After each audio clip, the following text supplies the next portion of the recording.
Oke teman-teman, hari ini kita akan ngebongkar kaca spion ini ya, untuk dibor bawahnya, tapi menggunakan cadangan ya, nggak yang orinya. Tapi sebelumnya kita harus ngebuka dulu trim doornya ya.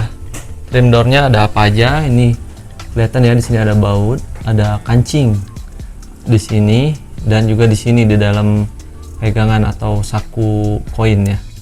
Di sini. Oke, bagaimana videonya? Mari kita lihat ya secara seksama. Oke, menggunakan ini dulu ya, karena ini kancing. Nah, tekan dulu, kemudian cokel. Nah, jadi deh seperti ini ya, gampang ini. Kemudian selanjutnya ini ke sini. Nah, ini kita harus cabut dulu. Nah, ininya kita simpan dulu di pinggir.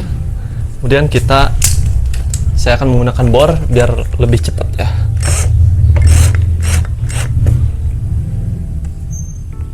Sepertinya tidak jadi karena bornya terlalu tumpul. Pakai obeng aja seperti biasa. Gampang ya, cepat ternyata. Terus setelah itu kita dekatkan kameranya. Di sini sebetulnya ada penutup seperti ini ya, teman-teman bisa lihat. Nah, ini kita buka menggunakan obeng min. Nah, buka seperti ini ya. Nah, seperti itu. Di dalamnya ada baut. Hati-hati jangan salah congkel, tajam seperti ini. Kita lihat seperti itu. Nah, pendek ya sebetulnya, cuman agak keras, hampir sama ya. Yang kanan ini baut yang bagian engsel pintu, ini bagian yang sakunya ya.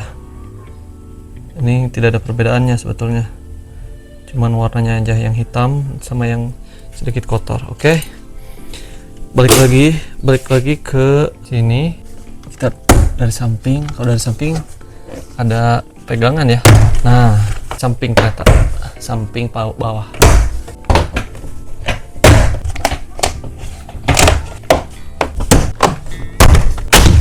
Sudah terbuka, cuman harus hati-hati karena di sini ada kabel guys. Nih, ada kabel yang masih terhubung ke soket-soketnya ya. Nah, satu agak sulit ya guys ya. Nah, ini speaker sudah, butuh bantuan obeng. Nah, sudah.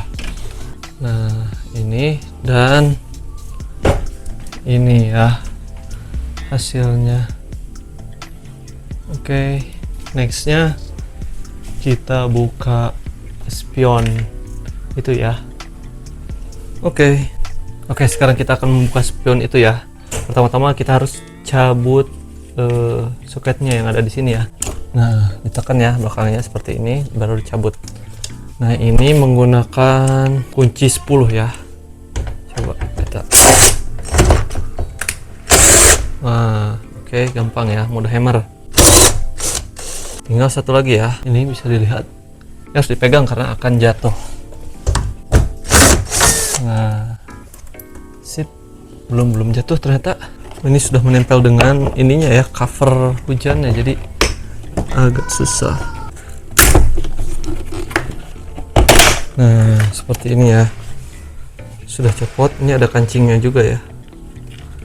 Setelah ini mari kita buka dalamnya ya. Ini ya yang harus diganti. Ini sebetulnya alangkah baiknya ketika ngebuka spion ini harus dalam keadaan terbuka dulu ya, biar nggak kelipat kayak gini ya. Ini kalau seperti ini agak susah ini. Oke teman-teman, ini cara ngebuka cover spionnya ya, spion XL7. Ini kalau teman-teman seperti ini, kita tekan saja seperti ini sampai ke bawah ya. Nah, setelah ini kita congkel saja seperti ini. Ini mudah sekali ya, hati-hati ya teman-teman. Nah, udah kebuka pelan-pelan. Nah, seperti ini ya, sudah kebuka. Nah, dari situ kita baru bisa buka sisa-sisa yang lainnya ya. Nah teman-teman, setelah dibuka seperti ini ya, Baru kita buka ininya ya, bagian sini. Nah, di sini ada baut-baut, kita buka semua baut-bautnya agar bisa tercopot yang lainnya. Oke, lebih seperti itu. Saya skip bagian mencabutnya ya. Oke teman-teman, ini karetnya untuk khusus untuk bagian kiri dan kanan ini dikasih dua pilihan ya. Jadi ada 4, ada yang miring, ada yang lurus seperti ini ya. Fungsinya yang miring ini karena tidak semua spion itu datar ya. Jadi ada yang miring. Nah, kebetulan untuk spion yang punya saya ini di Suzuki XL7 ini miring ya. Jadi harus menggunakan yang miring. Ini kita putar ya, sebelah sini ya. Nah, kayak gitu. Nah, seperti ini kameranya. Yuk kita masukkan di hasil akhirnya kurang lebih seperti ini ya. Ini belum saya tekan ya teman-teman, karena nanti harus diakurasikan lagi angle-nya ya. Jadi sebelum ditekan ini harus presisikan lagi sudut pandangnya. Nah, kayak gitu. Hasil akhirnya seperti ini. Ini spion kiri, ini spion kanan ya. Ini nanti kalau udah presisi tinggal ditekan aja ke dalam kayak gitu.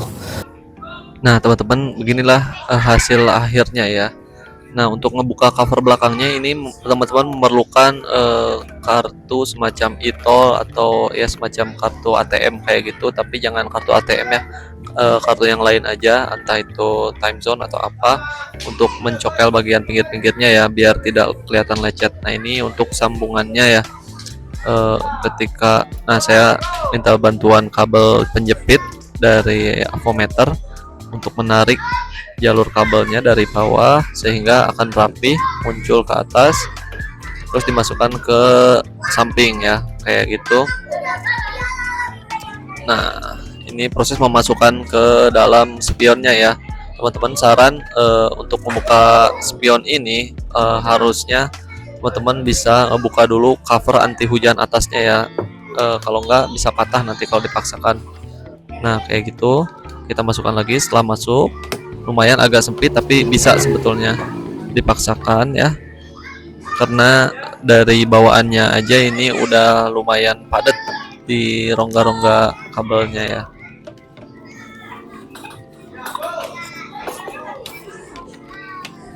Oke, ini proses memasukkannya. Oh, bisa jangan sampai ada yang kejepit ya, dan serapi mungkin, dan sehingga tidak mengganggu proses buka tutupnya spion ya, spion samping kayak gitu.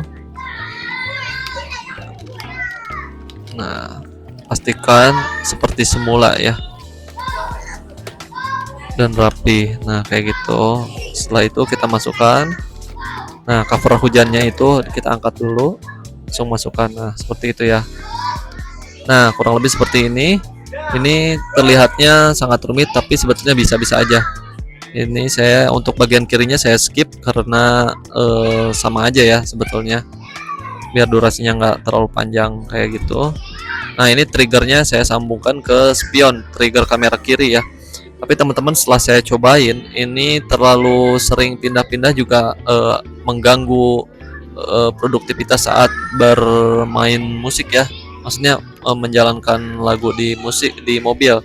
Ketika nyanyi gitu belok kiri, triggernya itu sangat mengganggu. Jadi saya lepas. Kalau dalam video tutorial ini saya belum tahu, jadi saya pasang. Jadi itu bergantung balik lagi ke teman-teman ya, si trigger beloknya mau dipakai atau enggak ya, karena tidak setiap belokan itu harus lihat ban juga. Nah, ini sambungannya untuk ngebuka selang ini, jadi bisa pakai kartu ATM atau penggantinya ya. Saya masukin ke situ, ke selang itu biar rapih seperti itu dan tidak ada yang kejepit kabelnya. Ini untuk jalur ke belakang ya, bisa melewati bagian bawah ya, seperti ini. Masih ada rongganya lumayan gede sini. Sebetulnya bisa menggunakan kabel bawaan dari Suzuki-nya ya. Cuman itu pertama soketnya berbeda dan saya tidak ingin main potong-potong. Kedua, voltasenya juga berbeda sebetulnya. Nanti akan rumit lah. Jadi lebih baik rumit di awal seperti ini ketimbang nanti di akhirnya ketika balik lagi pengen ori susah. Nah, ini jalur-jalurnya ya. Saya masukkan ke selang juga, selang di situ. Nah, saya menggunakan kabel tembaga yang besar ya, kabel dinding kayak gitu untuk menarik ke bagian bagian cover penutup belakangnya ya, cover mobil penutup belakangnya. Nah, saya minta bantuan ini, masukin ke sini karena agak belok-belok. Nah, setelah dari sini nanti kita tarik. Nah, ini perbedaan kamera belakangnya ya. Ini hampir mirip, saya tidak mengubah sedikit pun kamera aslinya, cuman saya butuh house-nya aja untuk menyimpan yang Nakamichi. Nah, ini yang udah diubah ya. Jadi Nakamichi-nya tinggal dimasukin ke situ kameranya. Setelah itu kita pasang di bagian cover belakangnya ya. Nah, ininya tidak perlu saya simpan. Nah, kurang lebih seperti ini yang sudah diubah ke kamera Nakamichi. Tinggal plug and play ya. Nah, seperti itu. Sip. Nanti kalau masalah akurasinya kita bisa dikalibrasi nanti di video selanjutnya ya. Yang penting sekarang bisa terpasang dengan baik kayak gitu. Nah, ini untuk jalur ke depan ya, teman-teman. Jalur ke depan saya menggunakan korek bensin yang panjang kayak pistol kayak gitu, menggunakan besinya untuk membolongi ke depan ya. Nah, ini tampak dari depan, kamera depan ya. Ini jalurnya kamera depan, dan barulah kabelnya disambungkan, kabel kameranya disambungkan melalui pipa ini ya, pipa korek gasolin atau apa ya istilahnya ya, korek kompor mungkin ya, korek dapur kayak gitu. Nah, kayak gitu. Setelah bisa melewati karet yang ada dari dashboard ke mesin kap mobil depan ya, kayak gitu, barulah kita susun ya jalurnya seperti apa. Nah, ini kamera depannya juga saya menggunakan kabel tis ya, karena tidak mau mengubah bentuk aslinya ya.